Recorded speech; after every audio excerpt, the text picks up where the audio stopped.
Selamat datang pemirsa, kembali lagi bersama Kasih Fakta. Dalam kesempatan kali ini, kami akan membahas satu pemandangan yang membuat perang Iran terasa berbeda.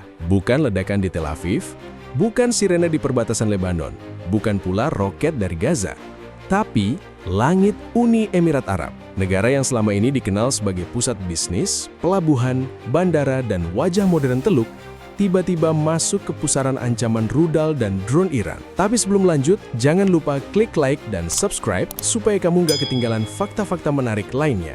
Yang membuat situasi ini makin menarik, UEA ternyata tidak berdiri sendirian. Di balik tekanan Iran, muncul Israel dengan Iron Dome, bahkan laporan soal Iron Beam.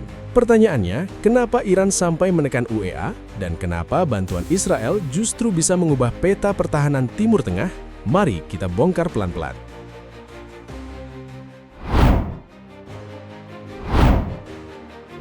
Ada satu pemandangan yang membuat perang Iran kali ini terasa berbeda.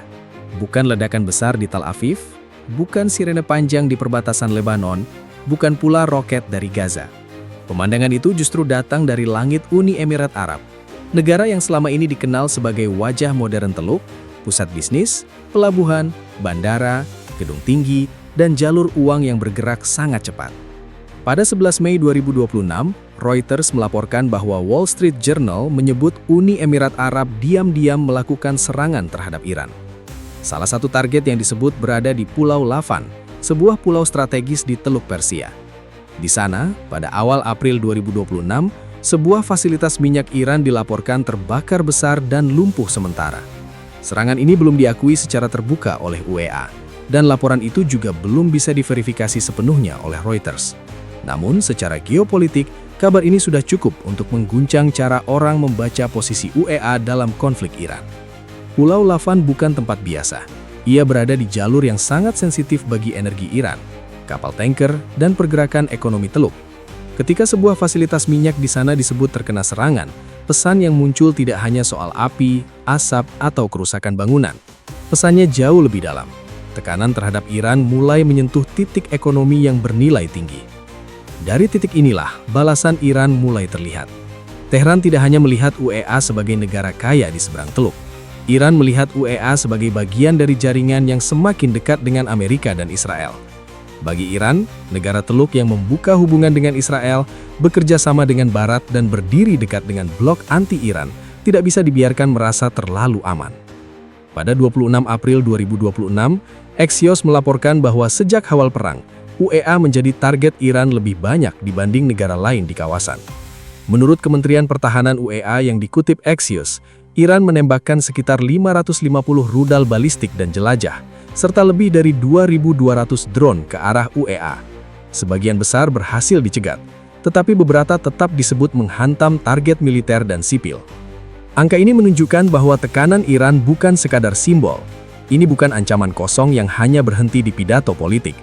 Ini adalah tekanan udara dalam jumlah besar, diarahkan ke salah satu pusat ekonomi paling penting di Teluk.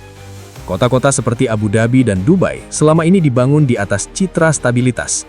Investor datang karena merasa aman, maskapai terbang karena ruang udara dipercaya, pelabuhan bergerak karena jalur dagang dianggap terlindungi. Ketika rudal dan drone Iran masuk ke dalam kalkulasi keamanan UEA, maka yang terganggu bukan hanya militer. Yang ikut diguncang adalah rasa aman kawasan. Iran ingin menunjukkan bahwa pusat ekonomi Teluk bisa ikut merasakan tekanan jika Tehran ditekan. Namun tekanan seperti ini membawa akibat yang tidak sepenuhnya menguntungkan Iran. Karena semakin keras ancaman datang dari langit, semakin besar kebutuhan negara Teluk untuk mencari pelindung yang benar-benar berpengalaman menghadapi rudal dan drone. Disinilah arah perang mulai bergeser. UEA tidak hanya butuh pernyataan dukungan, UEA membutuhkan sistem yang bisa bekerja saat ancaman sudah bergerak di udara. Dan ketika kebutuhan itu muncul, satu nama yang selama ini menjadi lawan utama Iran di kawasan mulai tampil lebih jelas di balik layar pertahanan Teluk.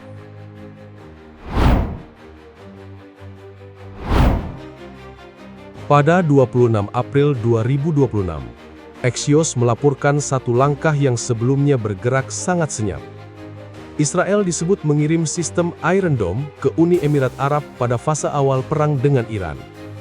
Bukan hanya baterai pertahanannya, Israel juga mengirim beberapa puluh personil untuk mengoperasikan sistem itu di wilayah UEA.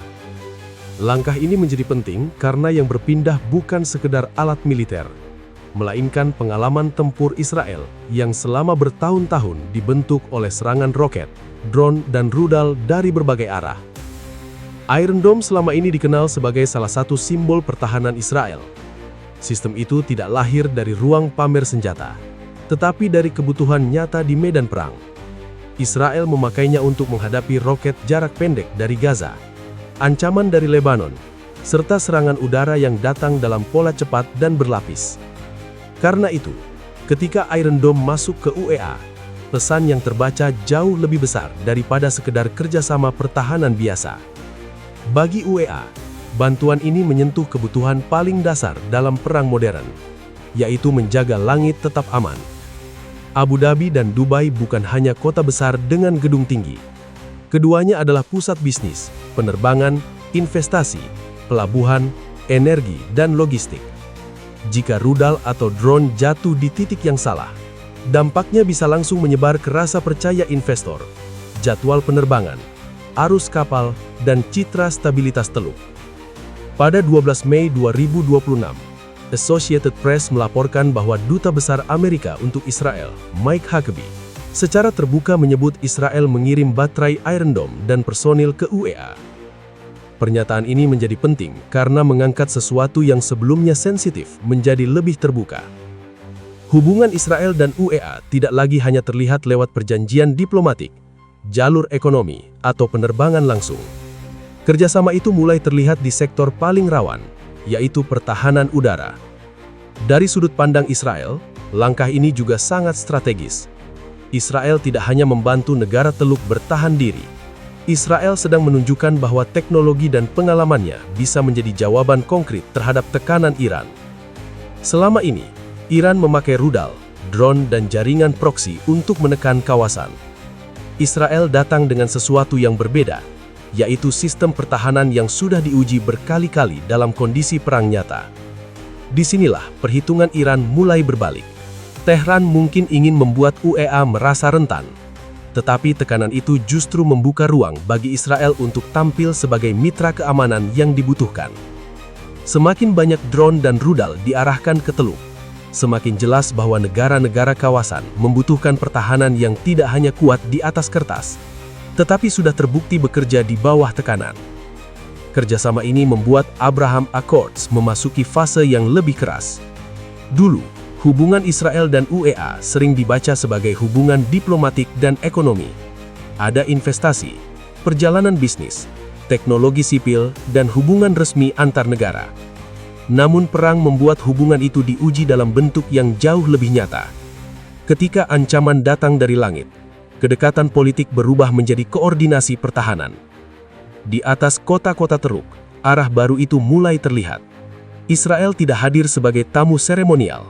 Israel hadir sebagai penyedia tameng, operator, pengalaman, dan sistem yang dapat dipasang ketika ancaman benar-benar bergerak menuju pusat kehidupan UEA. Situasi ini membuat pesan politiknya terasa tajam. Di tengah perang yang makin melebar, negara Teluk melihat bahwa ancaman Iran tidak bisa dihadapi hanya dengan jarak aman, melainkan dengan jaringan pertahanan yang mampu bereaksi cepat ketika langit mulai dipenuhi serangan secara langsung.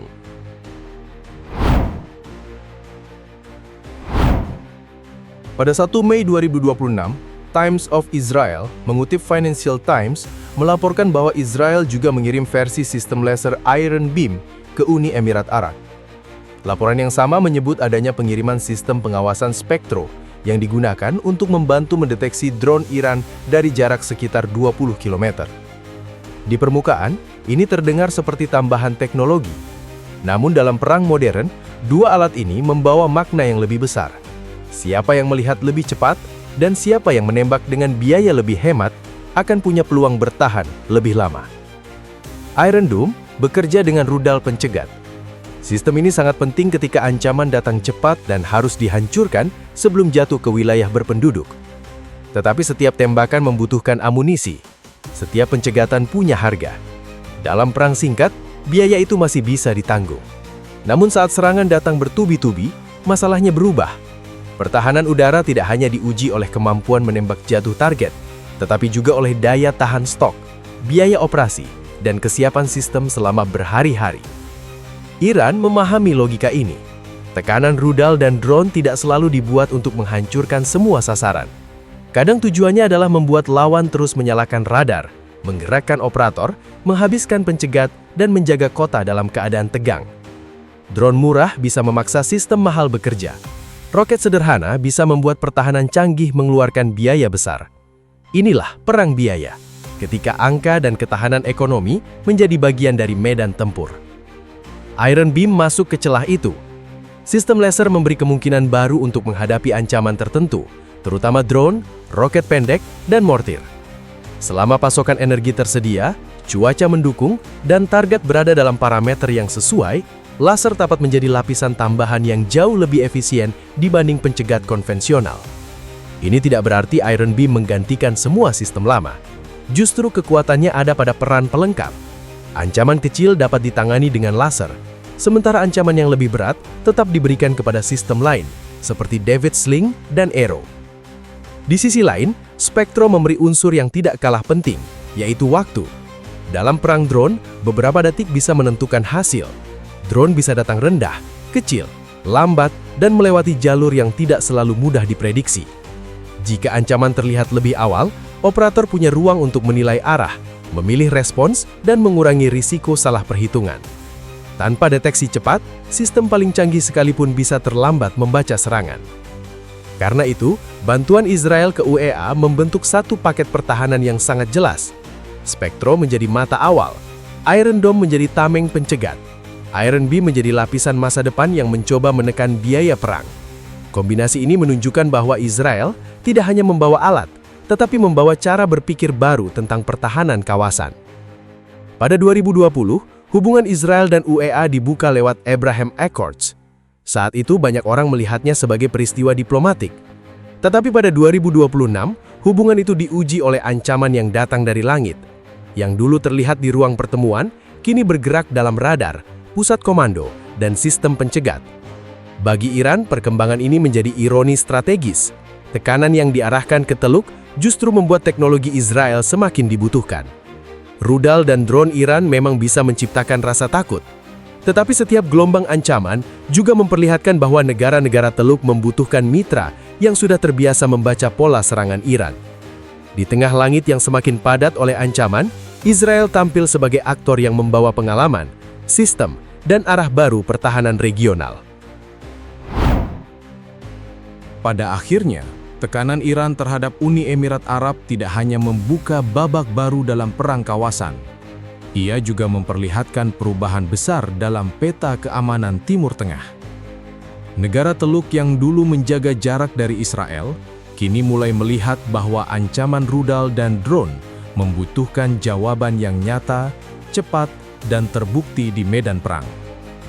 Iron Dome, Iron Beam, dan sistem deteksi seperti Spectro menjadi simbol bahwa perang modern tidak lagi hanya ditentukan oleh siapa yang menyerang lebih dulu, tapi juga oleh siapa yang mampu bertahan lebih lama, melihat ancaman lebih cepat, dan menghitung biaya perang dengan lebih cerdas. Dari langit UEA, terlihat satu pesan penting.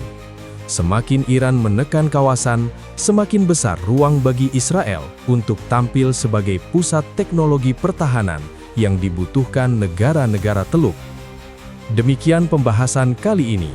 Jangan lupa subscribe ke channel Kasih Fakta dan aktifkan lonceng notifikasi agar Anda tidak ketinggalan fakta-fakta menarik lainnya.